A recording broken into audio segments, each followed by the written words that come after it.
नमस्कार मित्रांनो.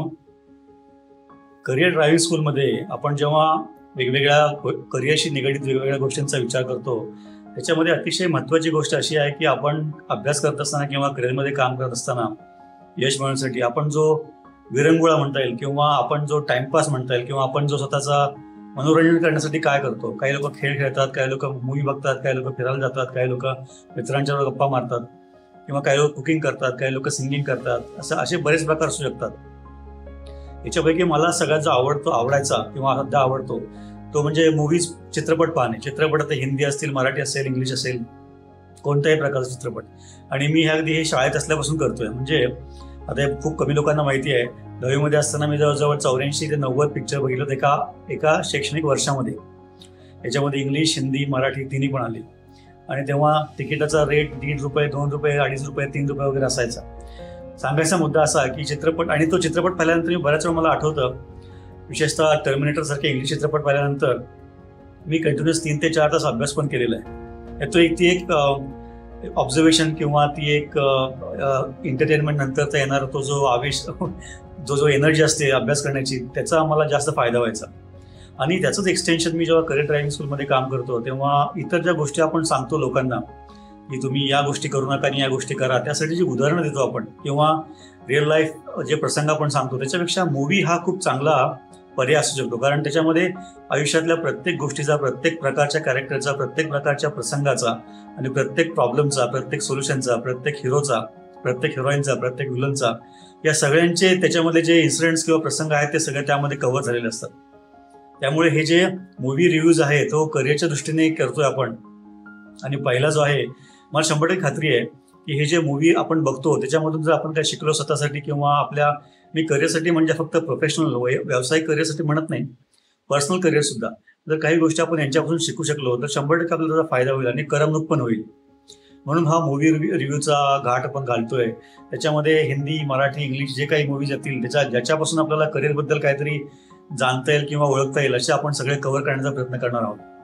पहिली जी आपण सुरुवात करतो तो म्हणजे आता जो मूवी रिलीज झाला आहे कृती सनोन आणि शाहिद कपूरचा, तेरी बातों में ऐसा उलझा जिया, आता फ्रायडेला रिलीज झालाय.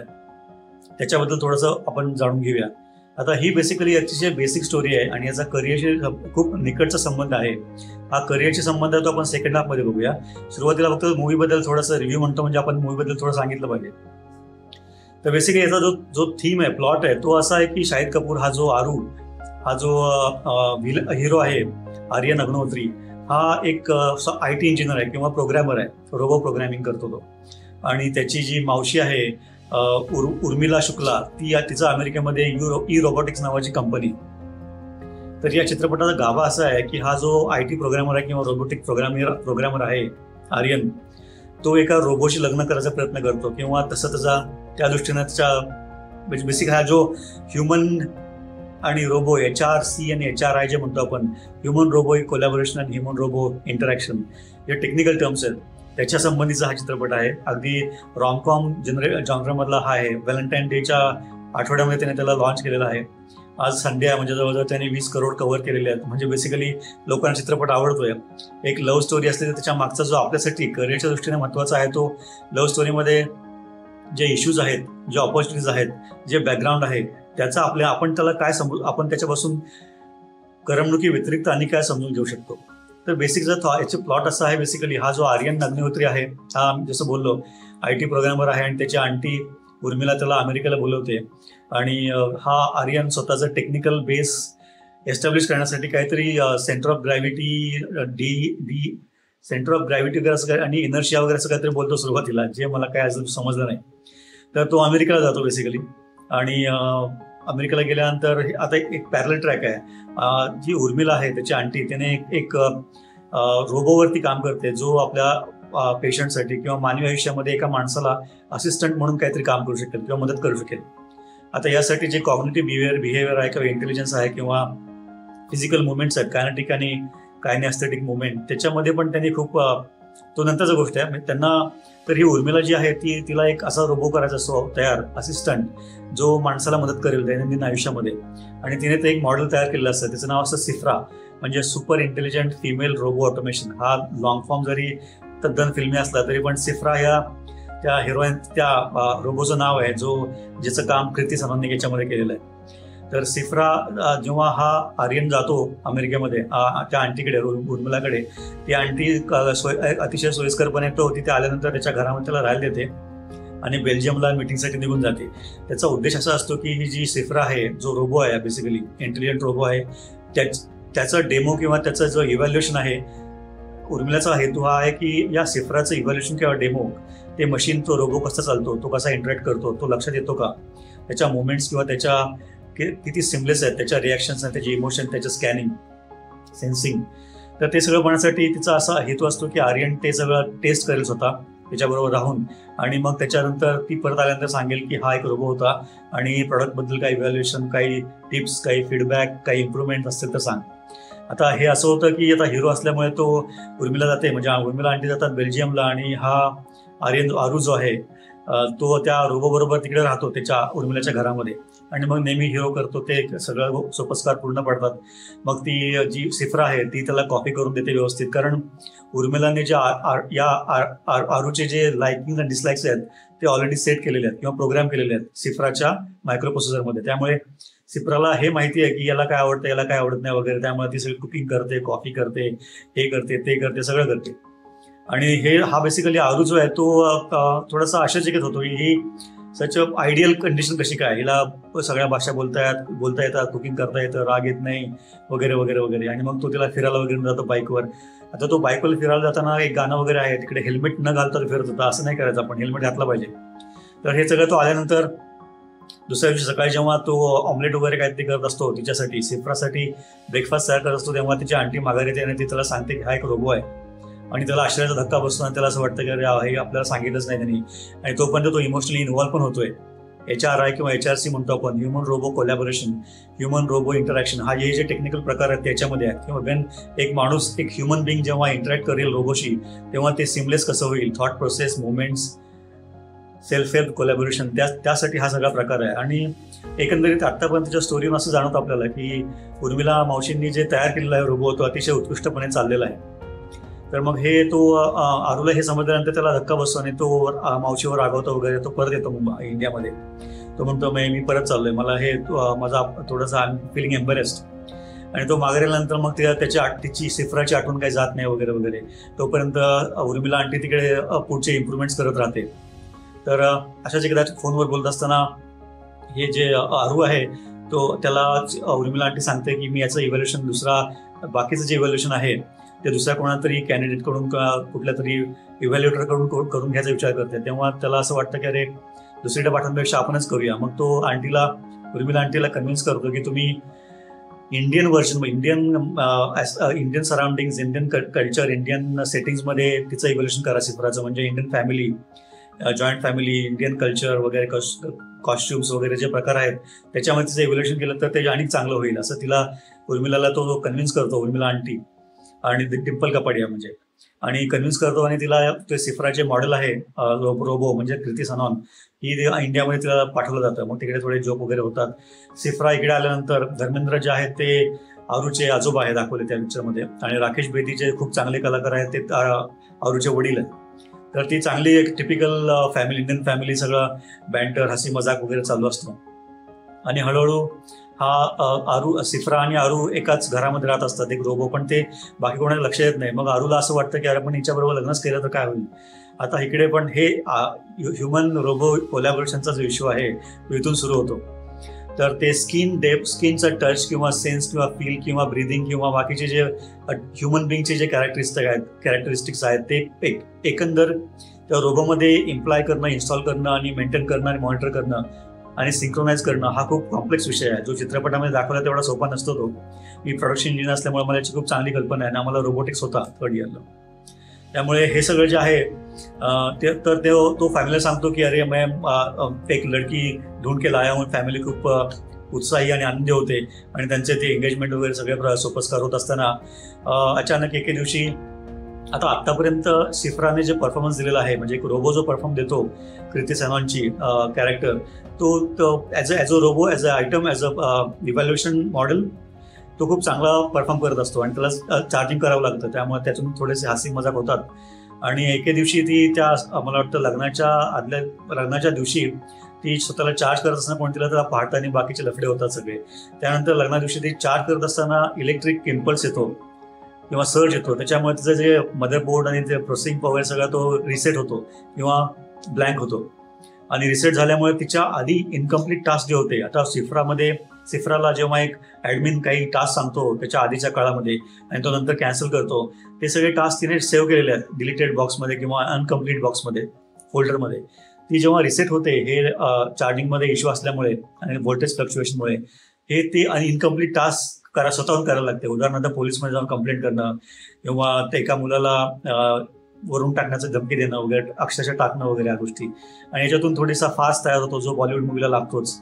आणि हे सगळं झाल्यानंतर या आरूला जेव्हा कळतं की हा जो रोबो आहे तो रोबोला पण कंट्रोल नाही केलं तर हा दिल्ली में आग लगा देगा, म्हणजे दिल्लीमध्ये आग लावून टाकेल. ती त्या मंडपाला वगैरे आग लागायला लावते. मग तो आरू हिरो असल्यामुळे तलवार घेतो आणि एक वार करतो, ज्याच्यामुळे तिचे जे सर्किट्स आणि बोर्ड्स आहेत डोक्याच्या आतले ते सगळे ब्रेक होतात आणि तो डिॲक्टिवेट होतो, तो रोबो डिॲक्टिवेट होतो. आणि ही गोष्ट सगळ्यांना कळते आणि मग ते सगळ्यांचे चेहरे उतरतात. आता याच्यामध्ये मी पहिल्यांदा अशी एक गोष्ट पाहिली, धर्मेंद्र साहेब जे आहेत आपले हिरो, अगदी 50-60 वर्षापासून ते हिरोचं काम करतायत आणि त्यांना कोणीतरी मारलं आणि ते पडले असं मला आठवत नाही. लास्ट मूवी मला वाटतं शोलेच असेल. त्याच्यानंतर मी कधी पाहिलं नाही की धर्मेंद्रला कोणीतरी धक्का दिला किंवा असं ढकललं आणि ते पडले. तर या चित्रपटामध्ये रोबो जो आहे सिफ्रा, ती धर्मेंद्रला त्या शेवटच्या क्लायमॅक्समध्ये तिथं धक्का देतो, ते पडलेलं दाखवतात, विच इज थोडासा वेगळा पार्ट आहे तो. पण धर्मेंद्रने चांगली ॲक्टिंग केलेली आहे, त्या चांगले ॲक्टर आहेतच, त्याच्याबद्दल काही वादच नाही. तर हे सगळं मग ते सगळ्यांना कळतं आणि तो सिफ्रा परत पाठवला जातो आणि आरू परत सल्किंग मोडमध्ये जातो वगैरे.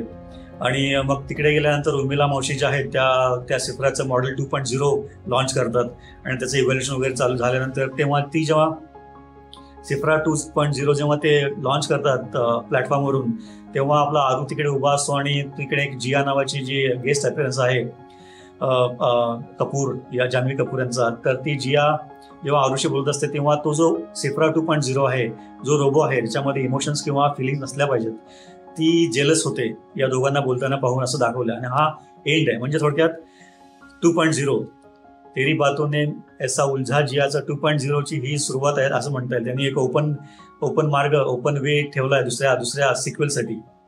तर हा सगळा जो मूवी आहे, हा सगळा त्याचा तेरी बातों में ऐसा उलझा जियाचा हे थोडका सिनॉप्सिस आहे. आता याच्यामध्ये प्रश्न निर्माण होतात करिअरच्या दृष्टीने, ते म्हणजे आरू एक सॉफ्टवेअर प्रोग्रामर आहे आणि त्यानंतर तो ह्या सगळ्या गोष्टींवर काम करताना जे बेसिकली याचा जो पॅरल ट्रॅक आहे, ही गोष्ट थोडीशी रिलेव्हंट का वाटते, कारण आपले जे करिअर्स आहेत ते artificial intelligence, genomics, automation, robotics आणि AI, ऑब्व्हियसली AGI, ह्या मशीन लर्निंग याच्यामुळे आमूलाग्रपणे बदलत असताना आता टेस्ला कार सेल्फ ड्रिव्हन आहे, म्हणजे ते स्वतःच कारच रोबो आहे. आता इकडे जर असिस्टंट किंवा बायकोच रोबो असेल तर काय प्रश्न निर्माण होतील, ही खूप पुढची गोष्ट आहे. किंवा असिस्टंट, एखादा पेशंट असेल वयोवृद्ध किंवा त्याला हालचाल करता येत नाही, त्याला जर एक असिस्ट करत असेल रोबो असिस्टंट त्याला मदत करत असेल तर 100% चांगली कल्पना आहे. याचे निगेटिव्ह रिपरकशन्स पण आहेत. जर या गोष्टी, या टेक्नॉलॉजी किंवा हा जो असिस्टंट आहे तो जर हॅक झाला किंवा त्याचा डेटा कोणी करप्ट केला तर काय पुढे मानवी जीविताला धोका निर्माण होईल का? तर याचे जे टेक्निकल ॲस्पेक्ट्स आहेत त्याचा थोडा विचार केला तर आपले एलॉन मस्क साहेब जे आहेत रिसेंटली, आता करिअरच्या दृष्टीने बघितलं आपण या विषयाकडे, तर एलॉन मस्क साहेबांची न्यूरालिंक नावाची कंपनी जी आहे ती या विषयावर काम करते. त्यांनी एक human brain computer interface install केला होता एका पेशंटच्या ब्रेनमध्ये जानेवारी 30, 2024 म्हणजे मागच्या महिन्यामध्ये एलॉन मस्क साहेबांनी ट्विटरवरून त्यांनी पब्लिसाइज केलं ही गोष्ट. आणि त्यांनी हे सांगितलं की त्याचे जे रिझल्ट्स आहेत ते खूप चांगले आहेत, किंवा जे पल्सेस मिळतात आपल्याला, सिग्नल मिळतात, जेव्हा आपला ब्रेन काहीतरी पाहिल्यानंतर जे सिग्नल तयार करतो ते योग्यरीतीने रीड केले जात आहेत. तर या प्रोग्रामला त्यांनी टेलिपॅथी नाव दिलं आहे. त्याचबरोबर तुम्हाला आठवत असेल सोफिया नावाची एक फर्स्ट ह्युमनॉइड रोबो तयार केला होता एका हाँगकाँग बेस्ड कंपनीने, आणि त्या रोबोला सौदी अरेबियाची सिटिझनशिप मिळाली होती. म्हणजे सौदी अरेबियामध्ये first citizen which is a robo असा जो प्रकार आहे तो. आता हे सगळं करत असताना जे सायंटिस्ट आहेत, जो टेक्निकल ॲस्पेक्ट आहे या गेमचा, करिअरवरचा, या गोष्टी जर एवढ्या सहजपणे शक्य झाल्या तर जॉबचं काय? जर सिफ्रा एक 10 लोकांचं अन्न जर एक 20 मिनिटामध्ये बनत असेल आणि एका सामान्य गृहिणीला जर 4 तास लागत असतील, तर मग एक मंडळी जे हॉटेलिंगमध्ये आहेत, केटरिंगमध्ये आहेत, त्यांचं काय? किंवा ड्रायव्हिंग करत असेल तर ड्रायव्हर मंडळींचं काय? हे सगळे जे गोष्टी आहेत त्या सगळ्या पुढच्या आहेत, पण त्याच्यामध्ये टेक्निकल ॲस्पेक्ट असे आहेत की आपण याच्यातून काय जाणवलं पाहिजे की फ्युचर जे आहे ते असं all artificial intelligence, robotics, machine learning, NLP आणि शेवटी ऑटोमेशन या सगळ्यांवर अवलंबून आहे. त्यामुळे अशा जर गोष्टी आल्या तर आपलं काय? See basically job not only about jobs, पण आपले जे भावविश्व म्हणतो आपण त्याचं काय होईल?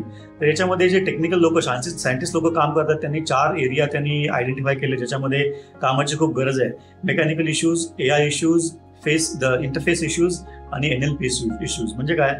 हॅझार्ड अनालिसिस केलं पाहिजे आणि रिस्क असेसमेंट. समजा ही जी सेफ्रा आहे तिने जर खरोखर दिल्लीला आग लावली असती किंवा तिचं जे सॉफ्टवेअर रिबूट झालं होतं ते जर कोणी हॅक केलं असतं आणि तिने जर बंदूक आणून सगळ्यांना गोळ्या घातल्या असत्या, अशा प्रकारचं झालं असतं तर काय?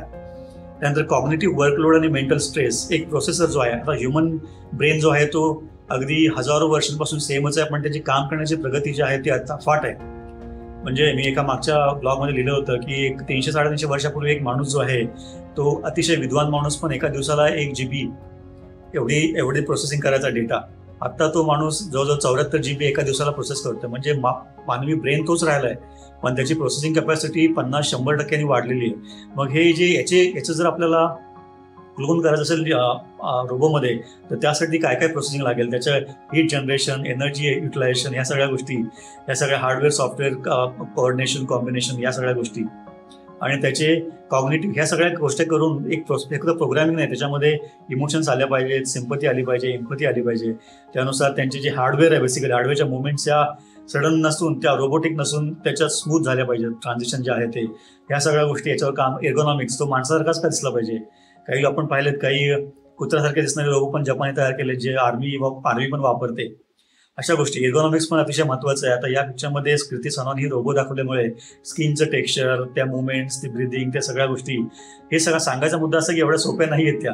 आणि आपण बॉलिवूडची मूवी बघतो, हे आपल्याला लक्षात ठेवावं लागतं. त्यानंतर सायबर अटॅक झाला. आता या केसमध्ये व्होल्टेज फ्लक्च्युएट, या मूवीमध्ये व्होल्टेज फ्लक्च्युएशनमुळे तिचा मायक्रो प्रोसेसर डॅमेज झाला होता. त्यामुळे ती इनकम्प्लीट टास्क जे डिलीटेड फोल्डरमधून ती करत होती, असा जर प्रकार झाला, किंवा ते कोणी तिची सिस्टीम हॅक केली, प्रोग्रॅमर किंवा डेटा किंवा इन्स्ट्रक्शन मॅन्युअल किंवा कोड जर कोणी हॅक केला तर पुढे काय? मग तो जो कन्स्ट्रक्टिव्ह काम करतोय रोबो सिफ्रा, ती डिस्ट्रक्टिव्ह पण करू शकेल. त्याला कंट्रोल कसा करायचा? रिमोटली डिॲक्टिवेट किंवा व्हॉइस इनेबल डिॲक्टिवेशन पण काम करत नव्हतं. समजा ते शेवटी जेव्हा क्लायमॅक्समध्ये आग लावत असताना डिम्पल जो ॲडमिन आहे, डिम्पलच्या रोबोची ॲडमिन आहे, आणि ती व्हॉइस इनेबल कमांड डिॲक्टिवेट म्हणते तरी पण ती डिॲक्टिवेट नाही होत. म्हणजे हा जो प्रकार आहे तो. त्यानंतर जे कोलिजनचे ॲस्पेक्ट्स आहेत ते कॉम्प्लेक्सिटी आणि एक्सपेन्सिव्हनेस, हे त्याच्यामध्ये पैसा खूप आहे. आणि त्यानंतर फीडबॅक एरर्स, त्या रोबोचे जे फीडबॅक आपल्याला मिळतात, सेन्सरी फीडबॅक असतील किंवा बाकीचे सगळ्या प्रकारचे, त्याचं पुढे काय? प्रोलॉंग टास्क कम्प्लिशन, मानवी ब्रेनची तो तुलना करू शकेल का की त्याच्यापेक्षा फास्ट काम करू शकेल?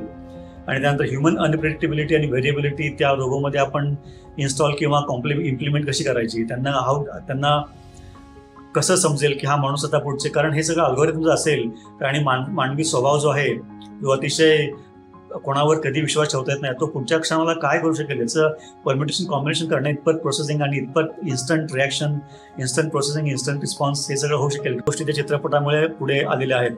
आणि मला वाटतं चित्रपटाची रॉमकॉम असल्यामुळे पब्लिकला आवडेलच. तो व्हॅलेंटाईन वीकमध्ये लॉन्च झाला असल्यामुळे जी तरुण मंडळी आहेत, तरुण तुर्क, ते सगळे जातीलच. आणि सगळं ॲक्टिंग पण चांगली आहे, त्याच्याबद्दल वाद नाही. स्लिक डिझाईन आहे, प्रोडक्शन त्याचं खूप चांगलं आहे, लोकेशन चांगले आहेत, कॉस्ट्यूम चांगले आहेत, ॲक्टिंग चांगली आहे. डिम्पल कपाडिया, धर्मेंद्र, राकेश बेदी, हा आपला हिरो शाहिद आणि कृती सनॉन, सगळ्यांनी चांगलं काम केलेलं आहे. आणि महत्त्वाचा मुद्दा, याच्या मागे 3 माणसं जे आहेत, डिरेक्टर किंवा प्रोड्युसर, त्यांची पण माहिती सांगायला लागेल. याच्यामध्ये एक जे आहेत ते मला वाटतं त्यांचं बॅकग्राऊंड खूप चांगलं आहे. एक जे आहेत ते दिनेश विजन आहेत, जे मॅडॉक फिल्मचे फाउंडर आहेत. त्यांनी बँकिंग जॉब केलेला आहे 2004 पर्यंत, आणि स्त्री आणि हिंदी मीडियम सारख्या मूवीशी त्यांचं ऑलरेडी ते असोसिएटेड आहे.